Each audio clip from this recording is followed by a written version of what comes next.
Dwalio kati mpandise ku dwalio lyegundi eryawa na Namirembe Albert Cook nti when a doctor becomes a cannibal plus lyegwanika lya Albert Cook okakasa ye plus edwalio terina gwanika gwe kasolya kampani ya plus kakati nensoka nkubuulira lyegwanika nti plus efunye mu mirambo bwebera ebichajo enyumirwa afudde enyumirwa ki ensega lisanyukira lole eyingira oba efuluma simanyi ensega zisanyukira eyingira mu lufula zisanyukira nezibuuka ziti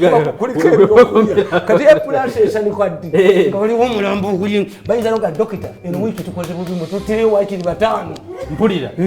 okakasa plus lyegwanika lya Albert Cook terina gwanika plus bajiwa weeri ebeerewo kati plus eziika efunira wa mu balamu halo dokita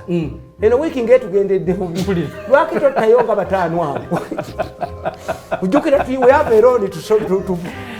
ebinyuma bigwa byokya naffe tumaliriza programu eno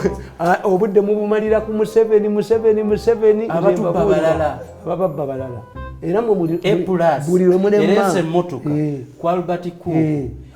etali ambulance nga badduseeyo etali ambulance kati oyinza okitegeera ekikwate kitambula oyinza okutegeera nga buli ddwaliro lyonna amakampuni ago waliwo amakampuni agakati atalina ssente akuziikiramu ate omulambo ogujjayo olina okusooka obbawa kuba ali abagenda ogweziikira entaana tugyesinga mitwalo 7 ye nasalabwa naddayo oba ofudde mujinga namumiya Dokita Jangu sala toyina na rekodi woli gweddayo oba mayiti oba alamuse muddamu Allah yageze nedda Allah tageraawo Allah tayita kubanga yageze mu gwanga Uganda ebintu bikyalimu plus yegeze si Allah yageze plus yegeze naye manyina nyine plus